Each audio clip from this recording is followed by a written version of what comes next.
Howdy, everybody. Welcome to our Thursday live Self-Reliance Festival live stream. This is a good time when, if you've been wondering something, I don't know what, a question, you could totally ask it. And Tactical, if you are listening to this, please get your dog out of my house. She is barking. Anyway, because it always happens when I start the live stream. He walks out the door, puts his dog in my house, and then she starts barking. And she ends up on all the live streams. Anyway, so if you want to ask a question about Self-Reliance Festival or anything else, please put it in the comments in all caps, at least the first word or two so I can see it, because my eyes aren't what they used to be, guys. I just had to run out and get my glasses. So today we got Mama Sauce. Mama Sauce, say hello. Hello. And we've got Tag from Life Done Free. Tag, how's it going? Hey, it's going good. Just doing my thing, Are you ready for the festival? I am. I'm actually excited about going. It was I had a really good time last time I was down there. Yeah, I did too.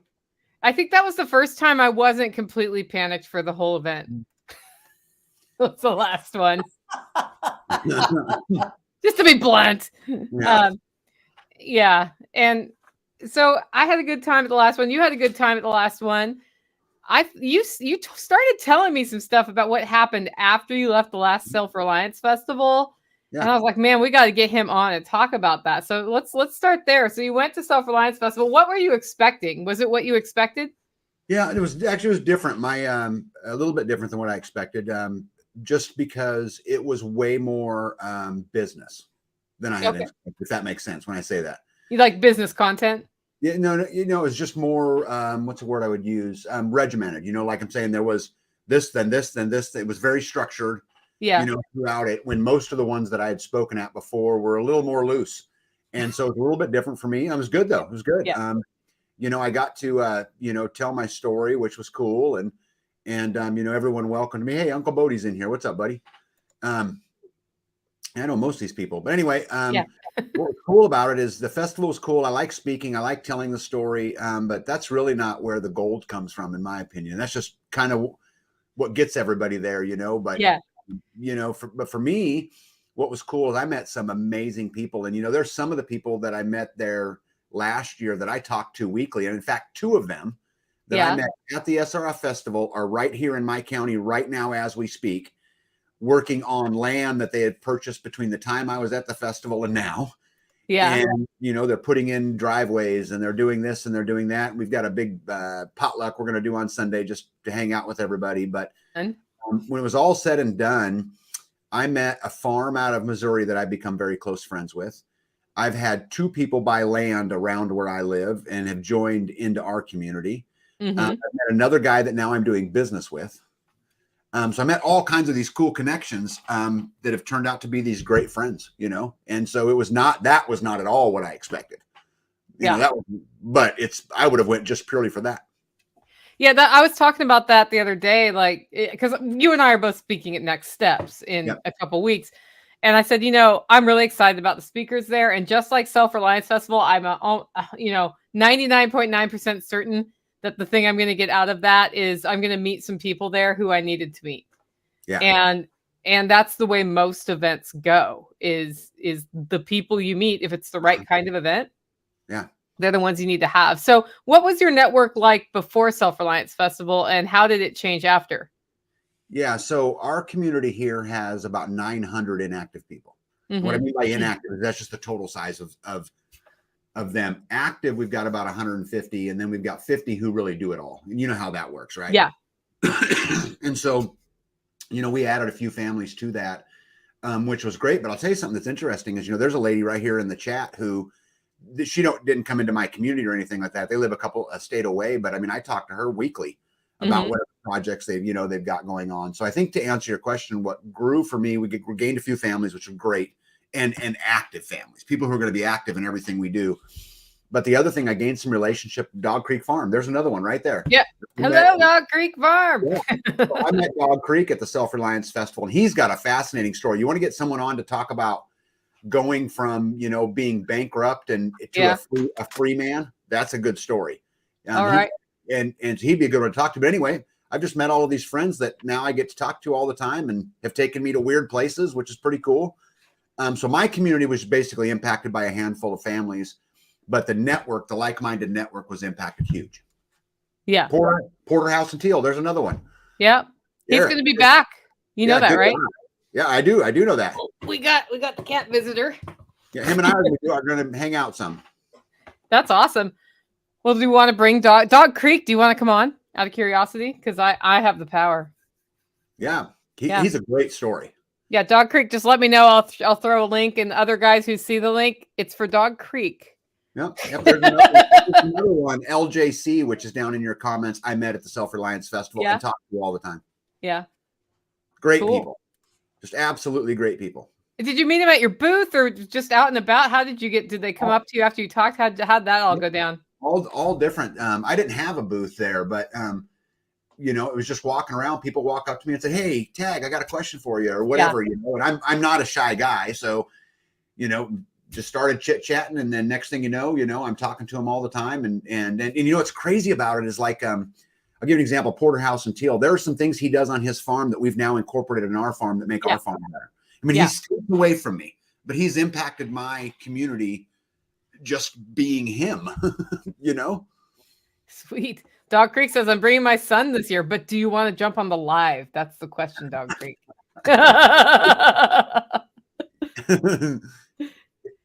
Yeah, he's a good, fascinating story. I really enjoyed it. I did an interview with him.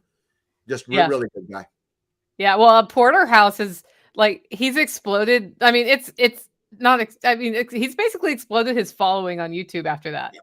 He went home, got serious about posting consistently, and I don't know. And he grew by more than 10,000 followers. Yeah. Which I thought was pretty cool to watch. Yeah, he told me, "Thanks for inspiring me, Tag." And I told him, "Dude, you're the one doing the inspiring. What do you think me for, Yeah. But super good guy. I can't wait to hang out with him. Just cannot wait. Yeah, we're all looking forward to that. So event manager, Mama Sauce, anything we need to know about? It's so exciting. We've got so many speakers who are talking about so many wonderful different things. So many of them really practical, go home and start working type stuff. I'm excited. And I've spent my entire day doing, I was going to say, Dear Diary, I've spent my day trying to figure out what I haven't done and get it done. Look at all these happy faces. So we've added a lot since last week. Of course, we've known that Tag was on the list. Mike Shelby, we talked about last week. He was late breaking news last week. Chuck Peoples is going to be there. Dana McClendon is going to be there. Bear Independent is now confirmed. Evan Dixon's doing off-grid comms. Jason Routbart, Distilling for Fuel. And guys, some of these people haven't gotten their headshots in. I was like, just get them on the site. So Solar on the Cheap from Sean Mills, and he and Tag have some crossover, but they've worked out who's talking about what. Bruce DeVries is talking about charcoal and biochar. Brian and Susan are talking about ham radio for regional communications. So I think they're doing the high frequency stuff. Angela and Garen Allard. You know who that is, right, Tag? Grumpy. Oh, yes. Grumpy Acres. They're doing a presentation on food preservation methods. I'm very happy. I didn't know that. Yeah. Donald. I knew they were going to put up a booth, but I did not know they were speaking. That's pretty cool. Who do you know if it's Garen or Angela? Which one's speaking? I don't know which one's speaking, but Angela is the one who's been emailing me. So could be Angela, could be Garen, could be in both. Yeah. Well, I want to know just so I can torture them. Okay. Well, do you know how to reach them? Oh, are you kidding me? They live 8 miles from me. Yeah. Well, look who's in the chat. Paul Wheaton. Wow. Hey, Paul. Hi, Paul Wheaton. How's it going? I noticed you're not on the site yet. You know why? Because we're not announcing you till next week. But anybody who's on this live might know that you are coming to speak. That I'm doing a big old ramp up to roll his out because he just came to in the last couple days. But yeah, Paul Wheaton's totally going to speak. Yes, holy crap! The Duke of Permaculture is going to be there, and we're. I understand he likes pie, but he prefers to eat pie after his presentation and not before. That's what he told us when we had him on live the other day. We've got Confessions of an Ambulance Driver from Donald Young. Don't be a bitch. You need strength training. Stephen Boone. and understanding and managing back pain on your own, David Swiney. So that's a bunch of what's going on. I haven't heard back yet from the person who usually does blacksmithing, and I don't want to assume that he's doing blacksmithing, but I hope the blacksmith will be there. And we've got a whole bunch of other demos sort of in the works, but not 100% confirmed right now. So Right. it's really shaping up. What do you think of that lineup, Tag? Yeah, I think it's gonna be great. I can't wait to meet a bunch of them, and that's kind of one of the cool things that being a speaker that goes and does this, that I really kind of like the side effect, you get out of it. You get to meet all these other cool people who have got this passion in their life and are pursuing it. So I'm super excited about it. I hope I get to meet every one of them. You will. Mm-hmm. I don't see a world in which you don't. Yeah, it just gets busy. You know how it is. It's zoom, zoom, zoom, zoom, zoom, especially for you and John, and Mama Sauce. I watch you guys thinking, oh, I feel sorry. I should buy him a pizza. Yeah. I don't know. Hey, Paul, you want to jump on this live and talk to us? What, Mama Sauce? You don't want pizza, so I'll eat yours. I eat cauliflower crust. I mean, as of today, I can chew again. This is like breaking news. Yeah. I was promising you guys you were going to get Nicole after dark, and then it turned out that whatever happened earlier is gone. So they were like, "Don't make any financial decisions on this day." Oh, okay. Do the life done free thing. I like that. Smash those thumbs up. Exactly. Paul, go to your email. I'll email you a link, and you just click on the link. So we'll bring Paul Wheaton on too. Why not? Cool. Yeah, I think the thing I would tell everybody while you're doing that, Nicole, about, going to festivals like this, and whether it's the Self-Reliance Festival or the one in Georgia or the Midwest Preparedness or any of them, it's really about community, and it's about networking, and guys, I'm going to tell you something. Together is all we have. You can see it or you can not see it, but I'm telling you, together is all we have. And so I think the more of those networks we build, the better we are, and the closer we get to that parallel economy that I think we all dream of, that we all work so hard towards. Can Squatch, what's up, bud? So I think get out there, go meet everybody. Yeah. Well, when Self-Reliance Festival first started, John was like, "Hey, I want to do something." And he had a network and I had a network, and I was more homesteadery. He was more tactical. And we brought those two things together, and it just turned into a really cool event. And then as more people like you, Tag, and different speakers who have their own networks of doers come, it's like it gets bigger and bigger, and it's people who do, which is awesome. Yes. So, yeah, and so that's where we're going to next steps in a couple weeks. That's a whole network of people who are doers who I have not met. Yeah, super cool. And I'm excited about that. I'm hoping some of them come to Self-Reliance Festival, but it's interesting once you've been there how that works. Paul, can we hear you yet? I give up. Can you? Yes. Paul Wheaton is on the live. Mm-hmm. I was just about to head to bed. You guys are on the East Coast and you're still up? Yeah. I know, it's country midnight, isn't it? It's like 6 o'clock. Oh geez, that's even early for me. I was thinking time to wrap up the day. I've been up since 4:30. It's time to finish. Yeah. So, and I thought, what's on the YouTubes? And then YouTube said, "Oh, you should look at this." YouTube does that to me a lot. It particularly thinks that I should be looking at characteristic of being autistic or like the difference between that and ADHD. So apparently I've been something about what I've been doing has made it target that with me. So don't know why. I've learned a lot about autism in the last 2 weeks though on YouTube. Because it's not like, I'm like, well, actually I am interested in that. I will watch that. It worked. YouTube wins. So Paul, we're not going to announce anything about you coming to Self-Reliance Festival, but tell us what you're going to talk about while you're there. Well, so I'm going to reveal things that maybe I shouldn't reveal. And you asked my peeps for me to talk about natural building. Yes. And so and then I said, well, I guess what we're going to talk about is the greenhouse wafati, the wafatis, and probably the berm shed, stuff like that. Because you said 45 minutes, and it's like, oh wow, getting all this to fit in the 45 minutes, that'll be a squeeze. And then I said that if you agree to fly out one of my assistants, I'll do a second presentation, and that one would be on rocket cooktops, the rocket kiln, rocket hot water, and probably rocket mass heaters. Oh, and the Lorena. I think that the Lorena is amazing. So that's the rocket thing where the pot is lowered into a hole where there's a rocket engine below it, and the flames hit the pot directly, and they so it's like when you're trying to get water to boil for canning, that can take an hour. But we took a full pot of water, because usually you only need like half a pot of water or so, maybe even less than half a pot. But we took a full pot. We got a full pot of water boiling in 15 minutes.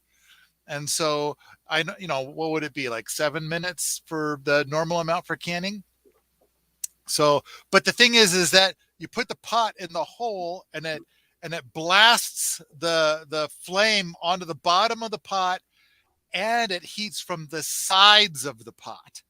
And so but it's an outdoor kitchen. It's an outdoor kitchen thing. It can only be an outdoor kitchen thing.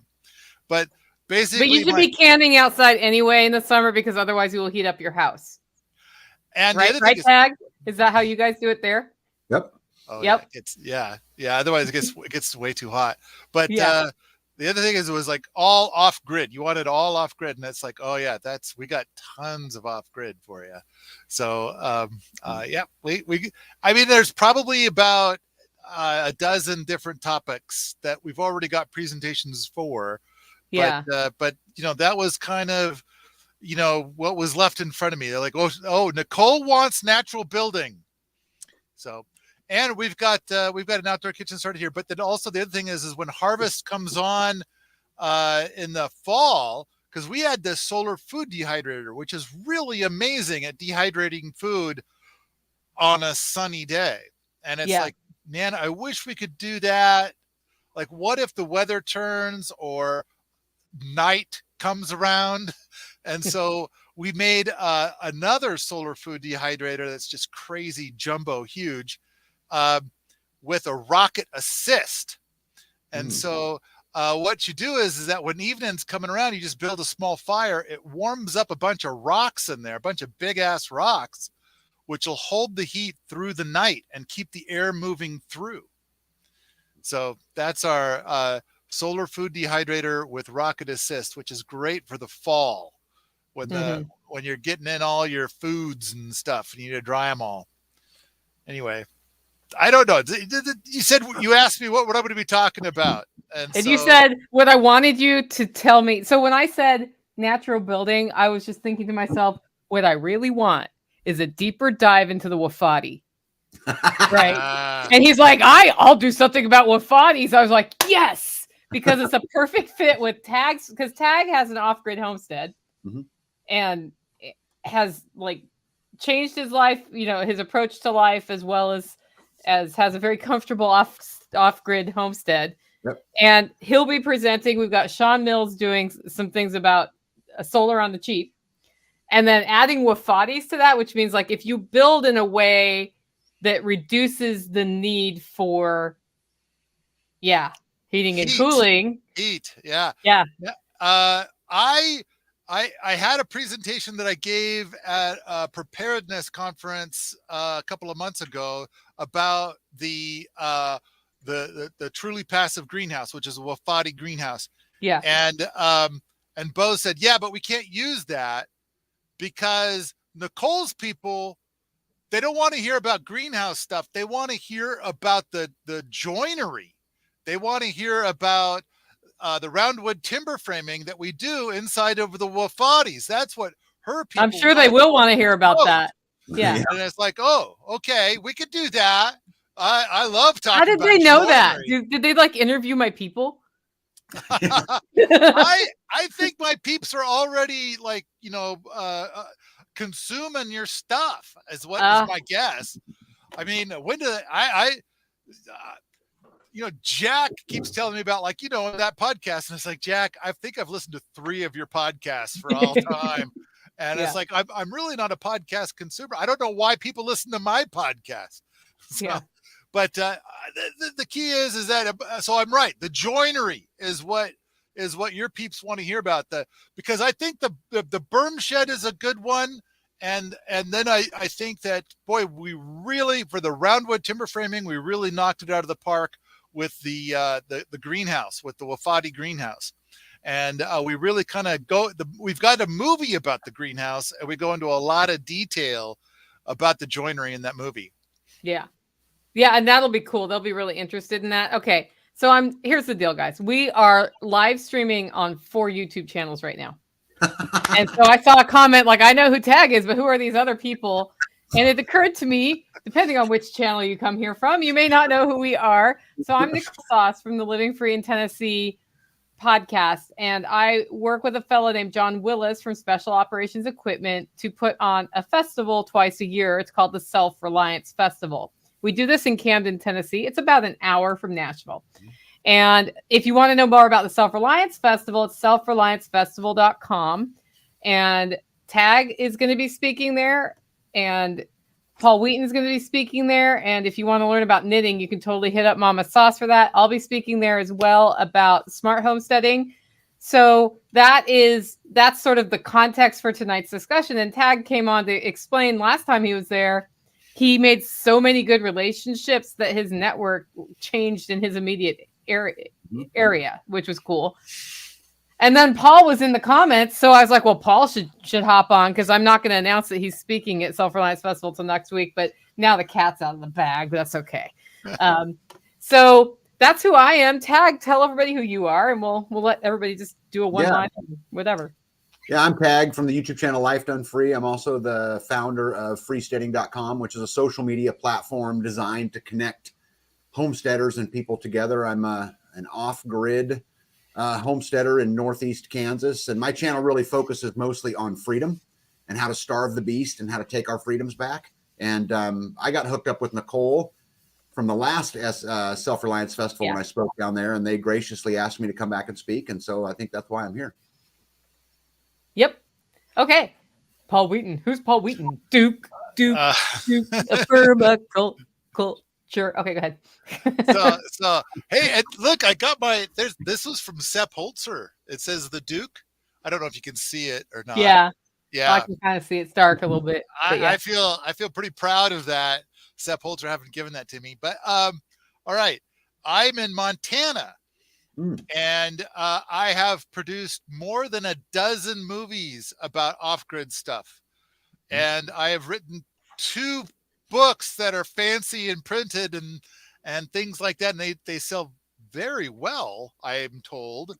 And I've got a few more books. In fact, the book I get asked about the most is actually a book I never formally published, but I released a draft like, I don't know, 3 or 4 years ago, and I never did finish it. But it's like, people are bonkers about that. Oh, hey, Mom, now you know why I'm friends with this guy. Okay, keep going. And then there's the permaculture playing cards. Those are cool. So rocket mass heater stuff. And I host a bunch of events. We've got the free BB20 event coming up in April.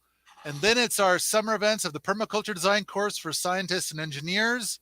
And then is the permaculture technology jamboree. And then the skip event. And then in the fall, I'll be hosting the rocket mass heater jamboree. And then we are gearing up to do a new Kickstarter, hopefully in about 4 weeks. And it'll be we're calling it the Low Tech Movie, but basically it's a movie of last year's Permaculture Technology Jamboree. Let's see, you're asking me, who am I? Oh, I've got this huge website, Permies.com. It's got, we looked it up the other day. It's like 300,000 registered users. It's gets 1.8 million visitors per month and 25 million page views per month. And wasn't it you, Nicole, that said it's the last forum on the internet? So it's a forum that works. Like, you go and you ask a question and people answer you, and they don't like pile on and tell you you're a terrible person for asking the question or a stupid person for asking that question, or then give you a bunch of wrong answers. you usually just get a helpful answer that is based in some semblance of experience with the topic.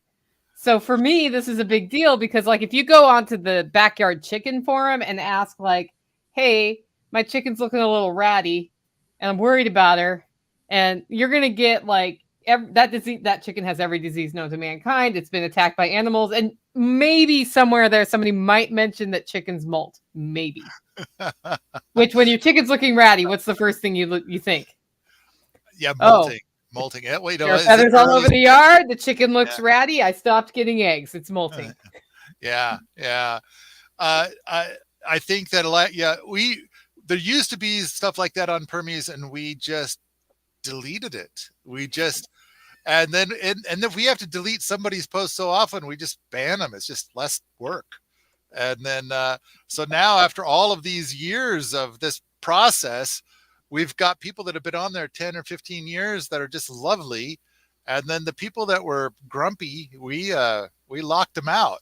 And so every once in a while we'll get a grumpy person, but hey, it turns out that our delete button is still working. Tag, do you find that you have to do a lot of any maintenance in your community to keep kind of the positive momentum going? Oh yeah. I mean, there's, humans are humans. And because they're humans, they're flawed. We're all flawed, right? And so you got some of that going on. But luckily for me, my community, specifically on YouTube, is we're pretty tight knit, and then I know tons of them, and so they kind of police themselves a lot. I've had several of them tell someone else to knock it off, and I didn't have to do anything. So which is pretty cool. But I don't get a lot of it. We get a little. Yeah. What about it freesteading? I haven't seen any of that on freesteading. Not really. When we set out to do that, I asked everybody, hey, if you guys want this free platform and you want me to keep it free, you have to help me police it. Yeah.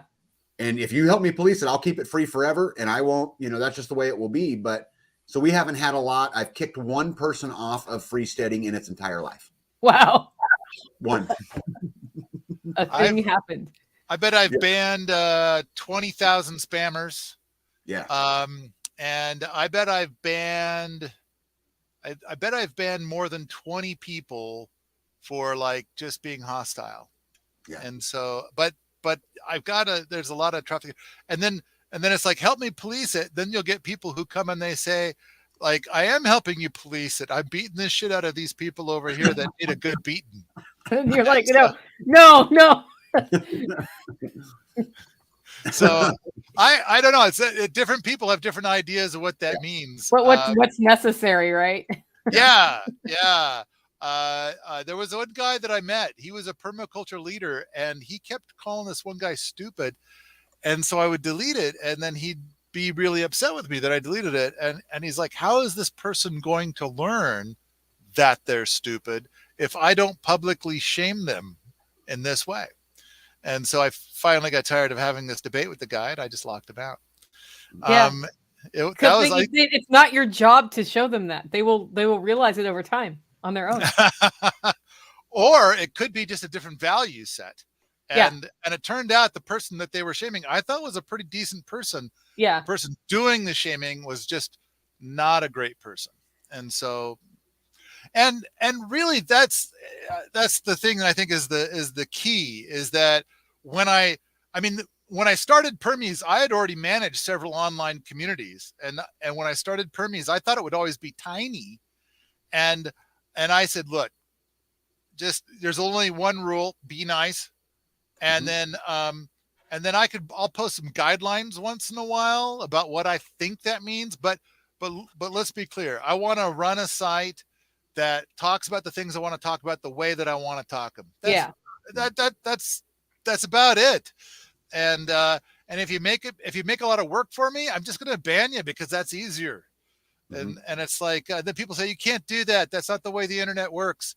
And it's like, somehow it's become this massive site. And it's like, because I'm doing it all wrong. Yeah. I like what Jack says. He kept harassing me to get an email list put together. And he said, people are going to tell you that you're doing it wrong, and then just expel them off of your list. And it's like, if you try to please everybody, you'll please nobody. Yep. And so just do your own thing. And if anybody doesn't like it, just tell them to piss off. Yeah. That's worked out really well. Yeah. Well, I think here's my experience with groups, just from a facilitating standpoint and networking, is some people naturally become people other people look up to in the network. They're leaders. And if you identify who those people are and empower them to set a reasonable standard, then you don't have to do that all the time, right? And if there's a reasonable standard that's consistent, the people who are your best people, who are not really looking to be in a position of leadership in the network, love it when the cancerous one is kind of ushered out the door. Or, it's kind of like when you're at an event and the speaker is talking way too long and it's like 45 minutes past when they said on the agenda it will be done. If you let that happen as an event coordinator, you're in the wrong, not the person speaking, first of all. And half the room, even though they might have stayed, all you had to say was, "Great, thank you for your talk. Those who want to continue, go for it. Everybody who wants to leave, leave." If you do that and they keep talking, that works. Or if you just keep it reasonably on time, they don't feel like you're wasting their time, even if that content's interesting. Have you ever noticed that? It's like, even if it's interesting, if you let it go way too long, people get mad. And so that's the same with communities. If you let if you give all your attention to the person who needs the most attention, who is usually the one who's causing problems, you lose all the good people. I think that's totally true. I think all online communities wish to devolve into one of two states. The first one being one that we've all seen: 6 people in asbestos underwear flaming each other infinitely. Yes. And it's like, because 1,500 other people were there, but they got sick of it and they didn't have asbestos underwear, so they left. That's one. The other one is to devolve into something that is all fluff, where everybody just says nice things to each other all the time, but there's no substance. And so on Permies, what we do is, whenever anybody starts saying fluff stuff, what we do is we have as a tool in our arsenal, we have a time bomb. We set that to 4 days. So for 4 days later, that post disappears. So that way, when you go and you find a thread that's 6 months old, it's very content rich and short and to the point, and everybody's being lovely and stuff like that. We took out the stuff that requires asbestos underwear, and we took out the fluff. I mean, I think it's great when somebody says, "You're awesome. Thank you so much. That was beautiful. You're a beautiful person. And I love everything that you do." And then all these very lovely, kind, beautiful things. We allow that to stay up for 4 days. And then poof, it's gone. And so for all the people participating right then, they got all that love and happiness and charm, and then it disappeared for the people who come later, who are looking for grit. They want, does this have the answer that I'm looking for? And so we made it easier for them to find what they're looking for. Yeah. So Paul, Tag started a social network called freestudying.com with a group of people. I don't know. It's probably not all you, Tag, right? Is it you and a couple other people? Yeah, it's me and one other guy that started it, and I've got 2 others that help me. Yeah. So, and their idea was that the censorship on Facebook, I think, was the motivator, and other places, is terrible. When you, like, as a homesteader, you can't even on Facebook say, "Hey, I have a St. Croix ram for sale." It's illegal to sell animals on Facebook. So they'll pull that. Yeah. Wow. Yeah. So, and I called Snow White devil dust, and that got me put in jail. Just because it was hate speech. It was hate speech. So they started freestudy.com, which is a pretty cool developing network based in the concept of allowing freedom of speech. And yet, Tag, you don't have a lot of flaming or abuse either. So how did you set the standard there for that? Yeah. So as long as people aren't talking about hate, like I would, like the stupid guy, I would have shut that down in seconds, right? Because who made him the god of stupid? And I guarantee I could ask him 2 questions, he wouldn't have a clue what the answer was. And so anyway, so I don't put up with that. But really, it's just no hate speech and no violence. If you don't do those, I'll let it go. Yeah. And I mean, I've seen people have disagreements in there, but as soon as they start calling names, usually what I'll do is I'll message the person and tell them to knock it off. And if they do, we're good. Yeah. And if they don't, I'll just get rid of them. But I've only had to get rid of one. And interestingly enough, the one I got rid of is because they demanded I censor the speech of another channel, one of the other community leaders. They were really? a community leader that I had. So Paul, our Freesteading is based upon a whole bunch of different community leaders who have channels and websites and all this. And one of them said, I don't like this channel. I don't like what they talk about. You need to censor them. And I said, no. This is a free speech platform, and I am not censoring nobody. Yeah. If you don't like their opinion, don't watch them. That's easy. That is easy. That's the only person I had to kick off because they demanded that I censor people, which is so amazing to me. Don't watch that channel. It's like you can do this. Yeah, just watch something else. I'm sure YouTube is full of stuff I don't want to ever see. Yeah. It's easy peasy. On Permies, we have guidelines. We don't allow anybody to suggest that anybody else on Permies is anything less than perfect. And so we know they're not perfect. You just don't have to point it out. And then the other one is this one's a little tricky. And this one sounds like, and I thought of that when you were just saying what you were saying. And it's like this one we have, it's like you're not allowed to say the truth. You're allowed to express your position. And because the moment somebody stands up and they says, this is the truth, then if somebody else has a different experience, they feel like they're entering into a conflict if they want to share their experience.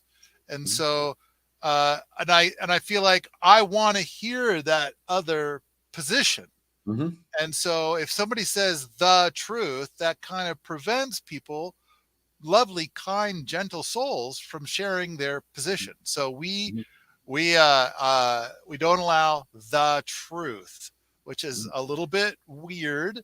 But the other thing is we do not, because a lot of people have come to say, you are violating my rights of free speech. And I have to remind people, this is not free speech. This is freedom of the press. And freedom of the press belongs to those that own one. And so, because you want freedom of speech, you could sit in your chair and yell out, I like pie. And that's freedom of speech. You could go down to the street corner and yell it. You can go to the laundromat and yell it. You could probably even go to a grocery store and yell it. That is freedom of speech, which is different than freedom of the press. And so we're a very heavily moderated site. And maybe we got here because of just, lots of history. And we just had we just passed the number because each of the threads has a number. We just passed 200,000. So we've got 200,000 threads now. And unlike Facebook, we hardly encourage perennial threads. So somebody bumped one the other day that was, 15 years old. That was like cool. and it was still as relevant today as it was 15 years ago. Whereas like on Facebook, you get something where it's like 3 days old, it's gone. That conversation is over now. So anyway, let's not talk about this kind of thing. This is so now. Well, people are interested because they start communities and they have that issue. But yes, this is Mama Sauce. It's Mama Sauce. Is this your mom, Nicole? Yes. Okay. That is actually my mom. I feel like the Brady Bunch on this. Yeah. So Mama Sauce is why the festival looks so organized when you get there. Mama Sauce and a number of other people now. But yes. Good people. Now, I heard that you had about 500 people there last year. Yes. And then, so you think you're going to do more this year? I expect 500 at this one, unless we explode, which you never know until the last minute on that one. But I expect to see 500, and we'll see. If everybody from Permies.com grabs a ticket, then we'll have more than 500, and I will order more porta potties. This might be the time to talk about early birds and deadlines for. Oh yeah, so we do. So tickets right now are $75. Early bird pricing that expires February 22nd. So if you want to come, grab your ticket. It is not refundable, but it is transferable up until a week before the festival. You can email us and say, my name is blah, blah, blah. This is my order number, and I actually want it for this person. We will update that. If you transfer your ticket to somebody after a week before the event, they need to check in as you. You know, okay. At this point, we don't have people pretending to be people with fake ID to get into the event. So I'm not so much worried about that. Usually if they know the name, it is what it is, right? I think we've never had an incident where somebody tried to grab somebody else's ticket, but no. So that's how tickets work. After the 22nd, they go up $25 to $100. So if you think you're going to come, grab it right now. selfreliancefestival.com. The event is the 25th and 26th in Camden, Tennessee. And on the 24th, Bear Independence Crew is coming, and they're doing an emergency medical training it's an extra add-on. It's $425. You get a kit for practicing a medical stuff. It includes lunch, and his crew will be there teaching. That's also at selfreliancefestival.com. Just click on tickets, and it's right there. So you can do a whole thing. In fact, if you want to go nuts, you can come Friday, do the bear class. You can do Self-Reliance Festival, where you'll hear Tag and Paul Wheaton and Nicole Sauce and a whole bunch of other cool people. We've got Joel Riles doing a defense dog demonstration, and we've got Porterhouse coming out to talk about making compost, and Grumpy Acres folks are coming out to do food preservation. We got ham radio, all sorts of stuff. Yes, I should specify the month. March 25th and 26th. 24th is medical. If you are really into ham radio, one of the ham presenters is staying after, going to Tactical Response, which is another really cool school in training center in Camden, Tennessee. So it's in the same town. He's doing From Zero to Hero on ham radio. You come out with a certification, I'm pretty sure. I don't know about the certification part, but so you can just make a whole week of it. Learn all the things, guys. Is Camden close to Nashville? It's an hour from Nashville. It's very rural. All right. Yeah. All right. Yes. So and I already got my ticket, and so I'm flying into Nashville. That's the right place to fly into. That's what you're flying into. Yeah. All right. All right. Yeah. Paul is flying in, and so is CJ Kilmer from the Dangerous History podcast. And you guys, I think, are arriving around the same time, so I may have the same person pick you up. I'm actually looking at that right now. Delightful. Yeah. Yeah. Okay. I don't know. Tag, are you driving or flying? Yeah, because EMP Shield's coming down. I'm going to hitch a ride with them. Yeah. And we'll just drive down. It's about 9 hours for us. So. Yeah. Yeah. EMP Shield is one of our sponsors. So thanks, EMP Shield. Yeah. 9 hours is about a break even for me, because by the time I get to the airport from where I live, take a plane, it's about a wash for time. So we'll just drive this time. But Georgia, I'm flying. Yeah. Georgia, I'm driving. So if you need me to bring anything, ship it here, because I'm driving down. Now, for the event, are there tables, or is it all classes? Tables so here's how it's set up. We have what we call the circus tent, and those are where presentations that don't require slides are. And I'll talk to your crew about that on sort of offline.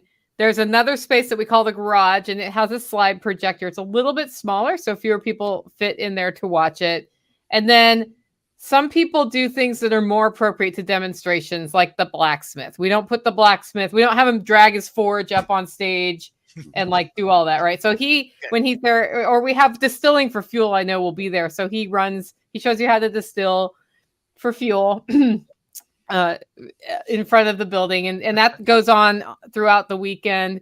And there are usually a bunch of other sort of demonstrations you can see. And then we have vendors that link the circus tent to the garage. There's a food truck that comes, and then it's at a commercial sewing facility. So inside the factory, there are also tables. So there's vendors inside, there's vendors outside, all sorts of people showing things, selling things. It's actually pretty, that part's fun, I think. And, yes. And so now when I'm presenting, where are you thinking I'm going to be presenting?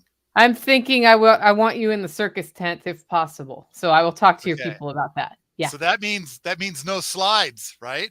Can you do without slides? I can do it without slides. There's a big dry erase board. But that topic's going to be tough without slides. Well, we'll see. It's going to be like lots of pictures and stuff. Yeah, we'll talk offline about that. There may be a workaround for you. Okay. All right. We'll see. Yeah.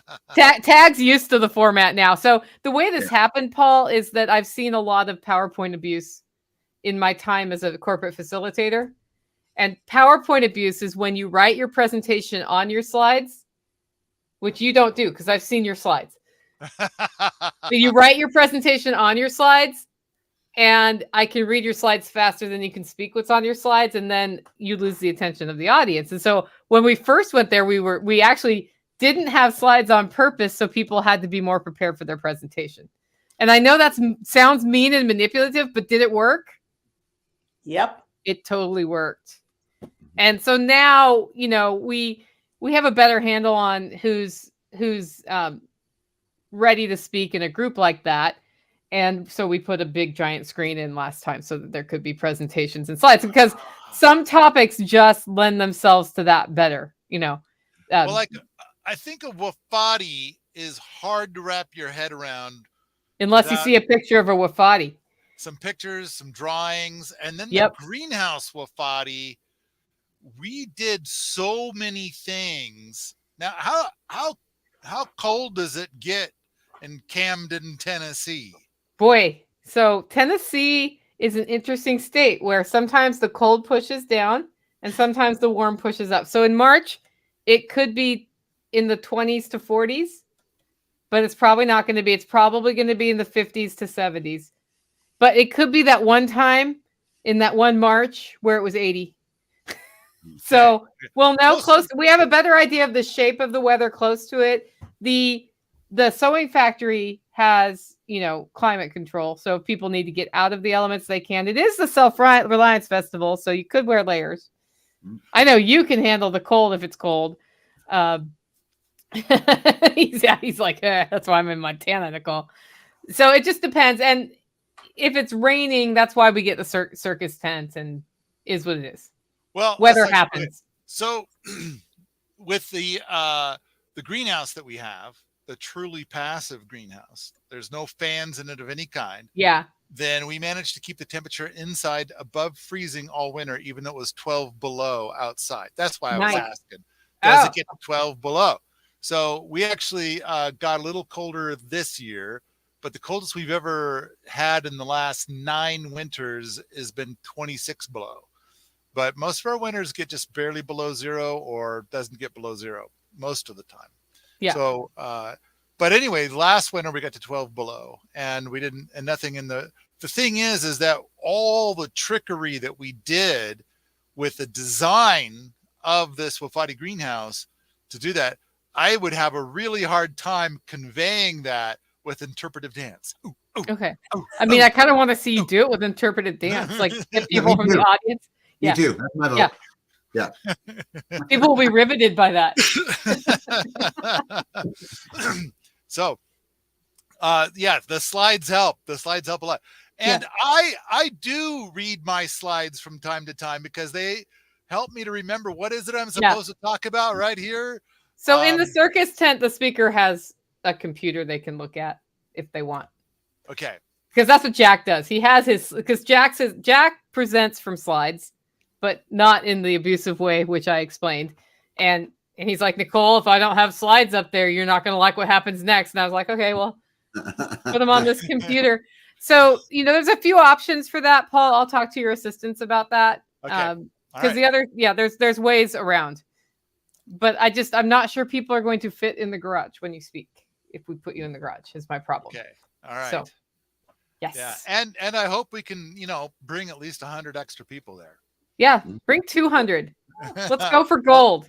I'll see what I can do. I've Okay. never been to Tennessee before, so I'm not sure how many of my peeps are out there. Maybe in the chatty chat, then people who are familiar with me can sound off, and I can. You have an idea? Something like that. I don't know. But then again, Yeah. I just showed up here on a whim. I don't know if my peeps know this is going on or not. So, but I know that like you'll formally announce me, and then it'll be on there, and then we'll put it out on our mailing list. Yeah. And we'll reach a few people there. Yes, that'll be awesome. Yeah. Yeah, Letty's telling you to bring all the people. Tag and fam. Hi, Chris. Hey, Chris, what's up? Cool. Well, Tag, any other thoughts? Yeah, no, I'm excited about going down there. And I think, for everybody listening, the reason you go to these things is for community and to learn. I mean, Paul, I don't know you personally, but I am super looking forward to learning from you, bud. I really am. I live off grid. I mean, I live it every day. And, but you never stop learning in this world, especially in the homesteading world. There's always something new. So I'm excited about being down there, and I'm excited about going, and I'm, going to be fun. Are you in a cold place, Tag? I live in Northeast Kansas. So we had one day this year that was minus 41. Oh man. Now, that makes my face hurt just thinking about it. Now, if you're off grid, you're definitely heating with wood, right? I mean, yeah. So I have different heating sources. I have wood, obviously. I have a 5,000 square foot home off grid. Okay. So I have a big house, and so I have 4 fireplaces in it. I can also heat with propane in an emergency, although we don't do it very often, but I can. So yeah, it's primarily just wood. Actually, on a wood cook stove in my wife's kitchen, the one she cooks on primarily is what we use. As far as to heat on, but the truth is, we get a month of bad weather here. The rest of it's just like today was 45 degrees. It's fine. I worked outside a whole big chunk of the day, so it wasn't a big deal. But yeah, I'm certainly looking forward to learning from you, bud. And this is coming from someone who lives it every day. I'm as off as they come. So no, the witchcraft that is the Wofati, I'm trying to figure out if that applies or how that applies in Tennessee, because we have things to build in the holler. Yeah. Well, and what I hope to be able to do is to eventually build a Wofati where, like, if you were to pay the builders to build it, that it would be the first ever home that you could build that is natural building, that where the cost of building the home would be less than conventional. So like a lot of people are keen on straw bale, but that's going to cost you about 30% more. And if you want to build a cob homes are so inexpensive if you build it yourself and take forever. But you're going to hire folk out to build it for you, you should expect to pay at least double. Yeah. And so those kinds of things. So so with the Wofati, I'm hoping that we can optimize it to the point that it'll be the first ever home that costs less to build than conventional. And as a bonus, the annualized thermal inertia, where it'll basically use the heat from the summer to heat it through the winter. And the flip side of it is, for those warmer climates, that the cool from the winter will be in a way carried through to the summer.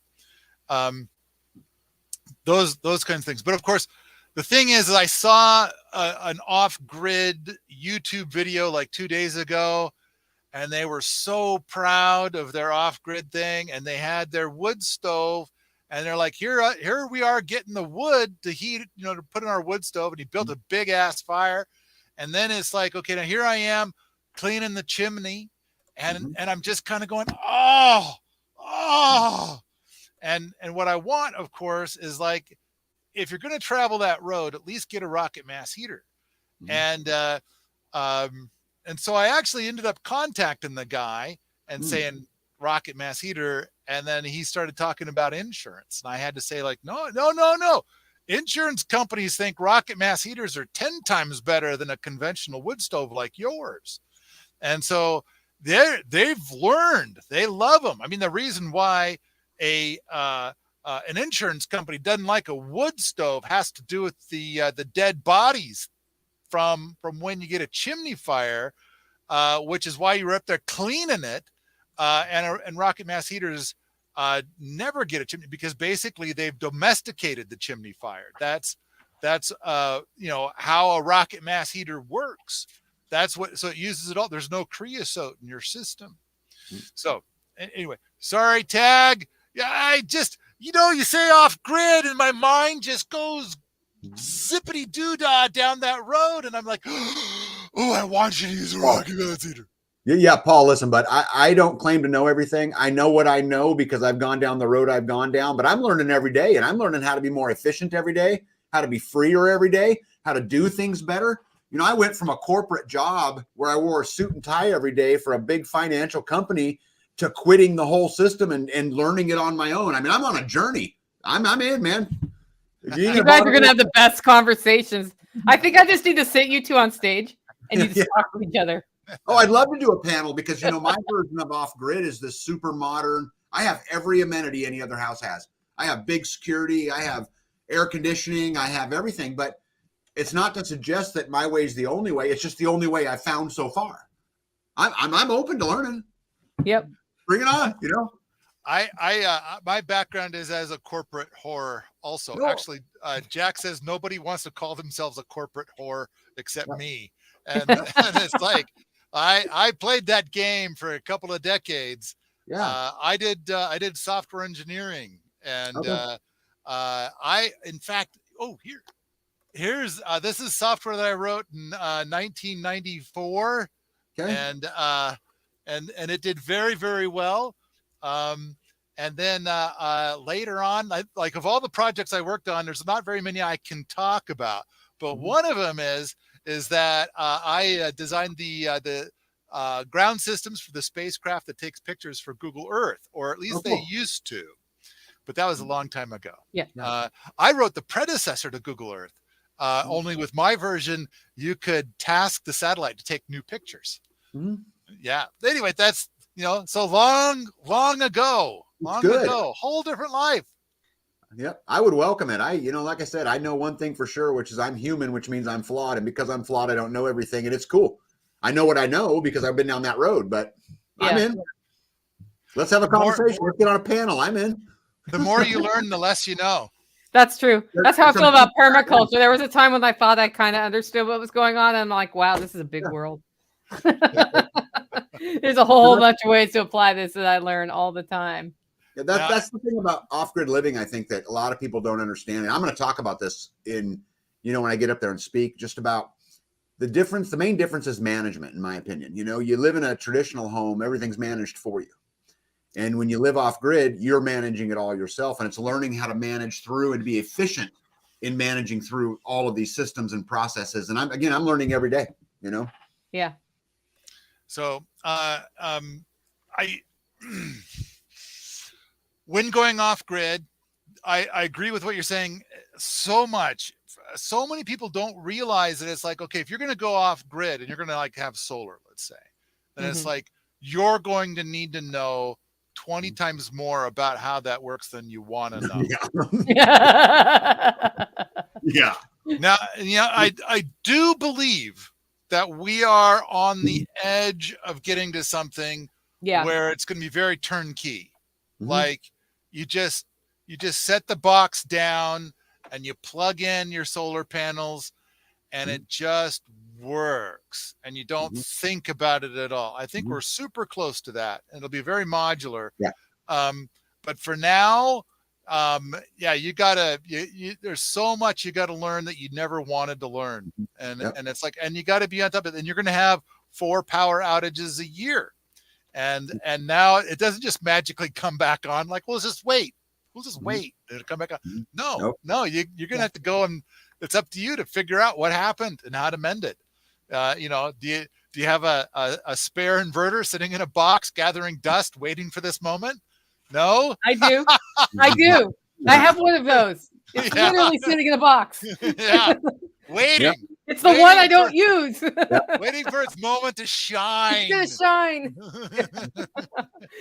Well, you know, the first that I had that moment when the tornadoes came through Tennessee in 2020, and it knocked out all comms. Like, it knocked out cell phone, it knocked out internet, it knocked out power, it knocked out data centers. So actual telephones didn't work. And the only way anybody could communicate was ham radio or actual, like, the high frequency radio. That's the only way we got information. And of course, we had no power either. And I'm like, well, we got to keep our stuff from going bad. Get out that inverter and start the car. Does this really work? It was like the first time I'd ever done it. It worked. Thank goodness. So that's not what you should do, guys. You should actually use it before something like that happens. But yeah, that's not always how I roll. I don't like to lie about, you know, how I really did the thing that I tell you to do differently. So it's hard. I'm looking forward to it. And I noticed that when I tapped in to begin with, you were like talking about all the things that were going to get talked about. So I missed that part. I'll have to look at a list later on or something and get up to speed on all the other stuff. I mean, I get to one when I'm not talking, I get to go and look at all the other things, right?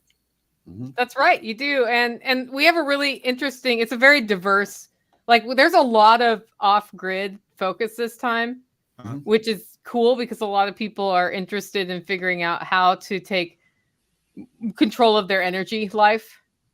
And I'm glad that we have so many people in the network who can share different ways to do that.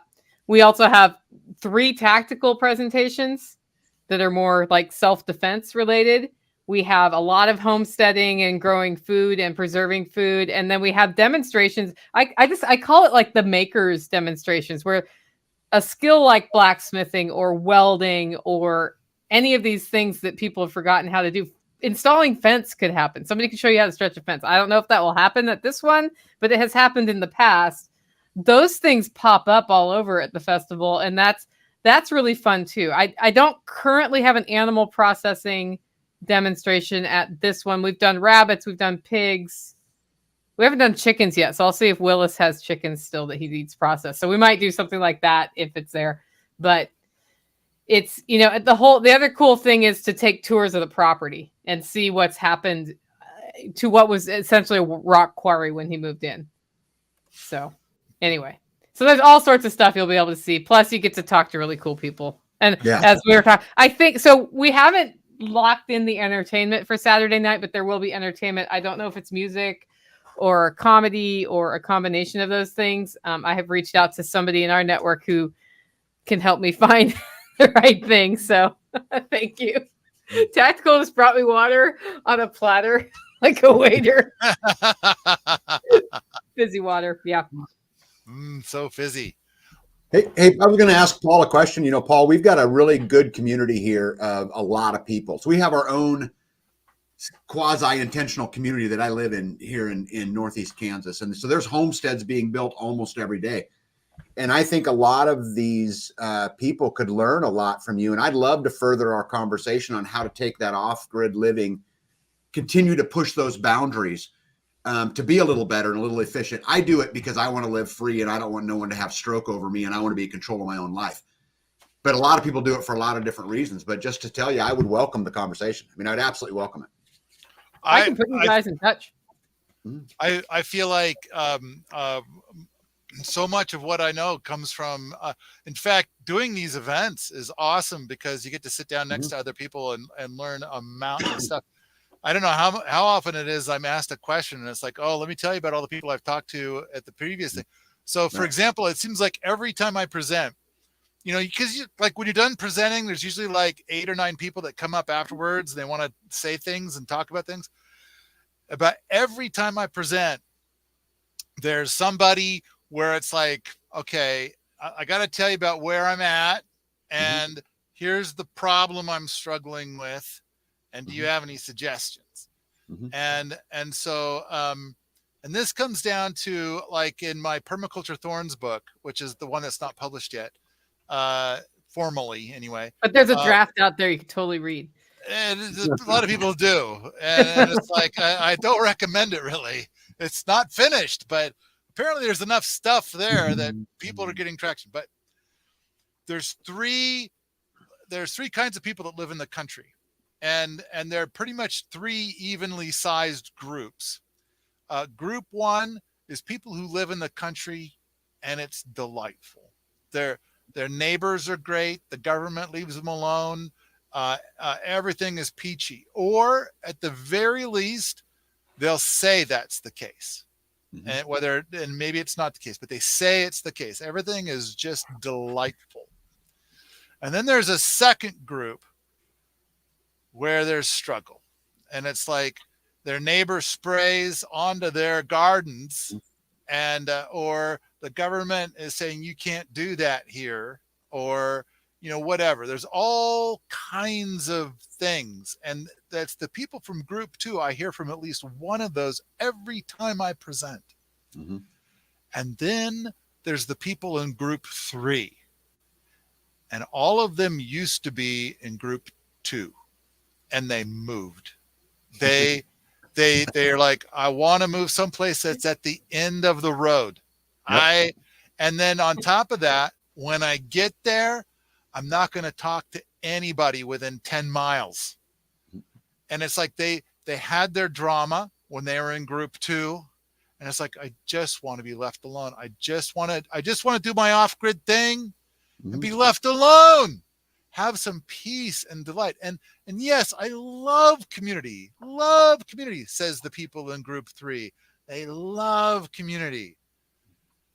But when it's close, those people that were so lovely somehow transform into somebody else. And or only because like we were talking earlier about it really only takes one person to kind of ruin the party. Yes. And it's like, and if you go out and you meet 100 lovely people, one of those lovely people suddenly becomes less than lovely. And it's like, okay, you know what? I don't want to move again. So I'm going to pick a place, and I'm going to, like, any relationships I build are more than 10 miles away. So if it goes sour, well, I'm 10 miles away. And so, sorry, we got to talking about the things that you learn. And I kind of feel like a lot of the stuff I learned is like, it's an indirect knowledge or a cumulative knowledge of all these different people bringing all of this different stuff. And no, you're right. It's like, there's just so much still to learn. And then it's like, and I kind of feel like we're in the internet age.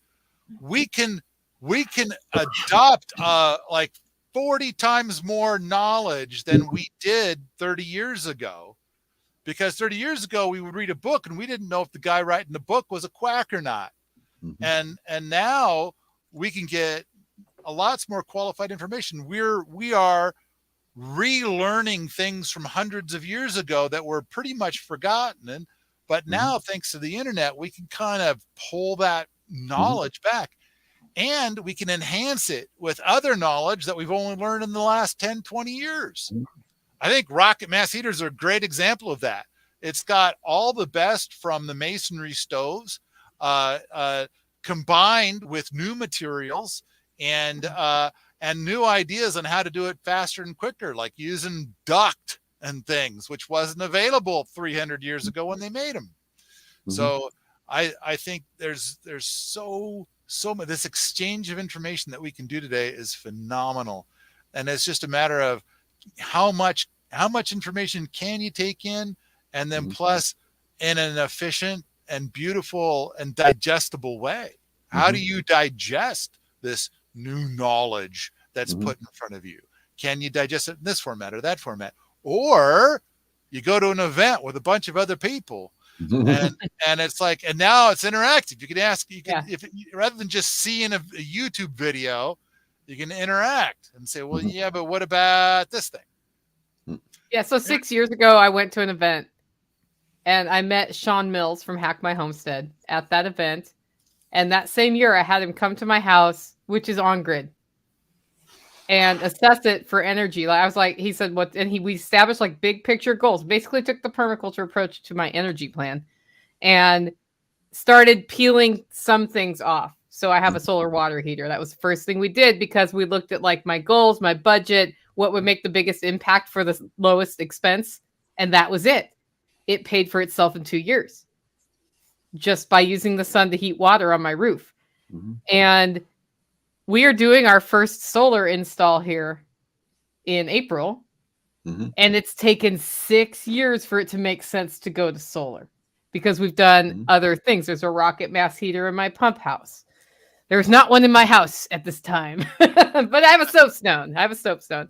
But we've done a lot of different things. I've changed how the water, which is at the bottom of the hill, feeds my house so it can gravity feed to the house. So if I'm out of power, I can still wash my hands. And I think it's really cool that I just met him at an event, gave a presentation. He came up and talked to me. He was the first person that had a logical approach to how, like, if you're interested in off-grid things, what makes sense? How do you make a decision about what makes sense and where do you put your money versus not? A. And B, I had looked at panels, I had looked at batteries, and I have wired a house on traditional power, and I could not figure out how to make that other stuff work exactly with the things that I had.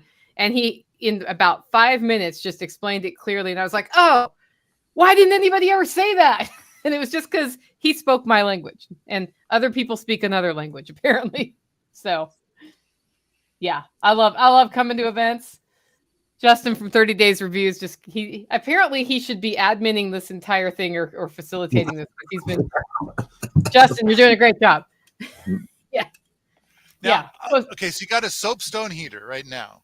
Yeah, soapstone stove, yeah. Okay, and that cut my wood use from what it was to about 1/10 of what it was when I did it, because I had a very inefficient cast iron boxwood stove heating this house before. Wow, so you're heating your home with 1/10 the wood with the soapstone stove. Yeah. All right. Yeah. And a rocket mass heater would reduce that more based on what I've seen with the other one. I need to rebuild the one I built wrong, but it worked until it didn't. Okay. That's a different story for a different time. Okay. All right. The thing I was getting at is like, now it's 100% of your heat, right? Yes. Okay. I think it would be of great value for you to carefully measure how much wood you use and like what's your kind of like your indoor temperatures with that. So like you could say, all right, if it's 1/10, maybe you were going through 12 cord a year before, and now it's like a little over 1. I go through about 1, a little under 1. A little under 1 cord a year right now. Yeah. Okay. Yeah, I've gone through. God, I wish. Yeah, I know, but okay, so I'm not as cold as you are, Tag, at all. So like I haven't had a fire in 2 days here. And it's 68 degrees in my house. And it's at that temperature where, because I like it a little warmer than 68 degrees. But if I light a fire right now, it will be 90 in here. So, or maybe 85. And that's not what I'm going for. So I put my flannel on and I realized that it is what it is, because what my house is south facing. When the sun hits it again, it'll raise the temperature in the house just from the sun. So nice. Yeah. But yeah, so I have a weird situation. So part of my thing, Paul, that I'll talk to you about this probably when we're in person, is I've always thought rocket mass heater in my house when I do the big remodel that's on the someday list. But I feel like I need to pair it with something that will heat it quickly and for a short period of time, because of how our weather will go from 20 degrees for 3 days and then 70 and then 30 and then 60 and then 15 and those big switches go on for 4 or 5 weeks on either side of the season. Here's what we've kind of learned with ours. Yeah. Is that like sometimes you might have a dozen people over for dinner, and then the house just gets hot from having all those people there, right? Yeah. You're opening up windows because it's too warm inside. Yeah. And so what we do is we'll have a dozen people over, and it doesn't get hot, and instead that mass is absorbing the extra heat. Mhm. So what you're saying is that the temperatures will just bounce up and down and up and down all over the place. And our rocket mass heater with no fire in it whatsoever will regulates that. It regulates that. Yeah, interesting. Yeah, because I do know my house, once it's warm, and once it's cold because it's all stone. Mhm. Okay. So it has, like it has this is 12 inches thick right here. That's my south facing wall. Okay. And that, like, if it's cold in here, I know it's going to be a few hours before it starts feeling warm in the house once that stove gets lit, because that's all radiating cold right back at me until it's warm. So Yeah. it's an interesting thing. It seems like that wall would help to regulate the temperature in the house to kind of smooth it out. It probably does smooth it out. I know it was originally designed for passive solar. I just didn't know that when I bought the house, because it was very, very, very trashed when I got it.